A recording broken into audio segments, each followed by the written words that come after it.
Facebook আমরা সবাই ব্যবহার করি। অনেক ক্ষেত্রে হয় কি আমাদের ফেসবুক আইডি পাসওয়ার্ড কেউ জেনে যায় অথবা ফেসবুক আইডি কেউ হ্যাক করে নেয়।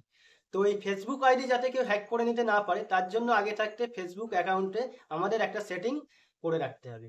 তা ওই সেটিংটা কি? তা ওই সেটিংটা হলো যে টু ফ্যাক্টর অথেন্টিকেশন। তো এই সেটিংটা আপনি করে রাখলে আপনার ফেসবুক অ্যাকাউন্ট কেউ হ্যাক করতে পারবে না। সে যদিও আপনার ফেসবুকের আইডি বা পাসওয়ার্ড জেনে থাকে সে লগ ইন করতে পারবে না। তো এই সেটিংটা কিভাবে আপনি চালু করবেন তার জন্য আপনাকে এই ভিডিওটা পুরো দেখতে হবে। তা চলুন ওই সেটিংটা কিভাবে করবেন দেখে নেওয়া যাক। আমি মহিন্দ্র আর আপনারা দেখছেন মহিন্দ্র টেকনিও চ্যানেল। তো টু ফ্যাক্টর অথেন্টিকেশনকে অন করতে গেলে আমাদের চলে যেতে হবে ফেসবুকে। তো আমরা ফেসবুকে চলে এলাম। ফেসবুকে আসার পর থ্রি লাইন আছে, ওখানে আমরা টাচ করব। ওখানে টাচ করার পরে আমরা নিচের দিকে একটু আসব। তো নিচের দিকে এলে সেটিং অ্যান্ড প্রাইভেসি বলে একটি সেটিং আছে, এখানে আপনারা টাচ করবেন। এখানে টাচ করার পর সেটিং বলে যে অপশানটি আছে ওখানে টাচ করব। তো ওখানে টাচ করার পর ওপরেই আছে personal details password and security, এই যে অপশানটি আছে এইখানেতে আপনারা টাচ করবেন। তো এখানে টাচ করলে এরকমভাবে একটা ইন্টারফেস শো করবে। তো এরপর এখানেতে পাসওয়ার্ড অ্যান্ড সিকিউরিটি বলে যে অপশানটি আছে এখানে আপনারা টাচ করবেন। তো এখানে টাচ করলে এখানেতে এরকমভাবে ইন্টারফেস শো করবে। তো এখানেতে প্রথমে আছে চেঞ্জ পাসওয়ার্ড। তো তারপরে সেকেন্ড যে অপশানটি আছে টু ফ্যাক্টর অথেন্টিকেশন, এই অপশানটি আপনারা অন করবেন। এখানে ফেসবুক আইডি শো করবে এবং ফেসবুকের সাথে জড়িত যে অ্যাপস আছে সেটাও এখানে শো করবে। তো এখানে আমরা ফেসবুকটা করতে চাইছি, তো ফেসবুকটাকে আপনারা টাচ করব।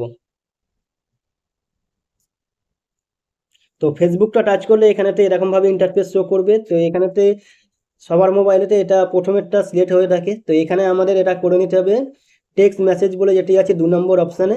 তো ওখানেতে আপনারা টাচ করবেন। তো টাচ করার পর নেক্সট বলে যে অপশানটি আছে এখানে টাচ করবেন।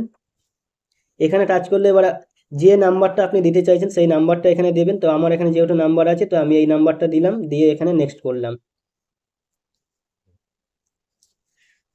তো নেক্সট করার পর এখানে একটা কোড আসবে এসএমএস এর মাধ্যমে।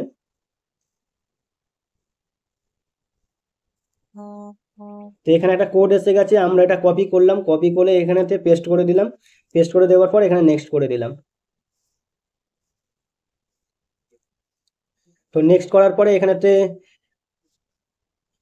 আমার যে ফেসবুকের পাসওয়ার্ডটা আছে সেই পাসওয়ার্ডটা আমাদের এখানে দিতে হবে। তো আমি এখানে পাসওয়ার্ডটা আমি দিয়ে দিচ্ছি।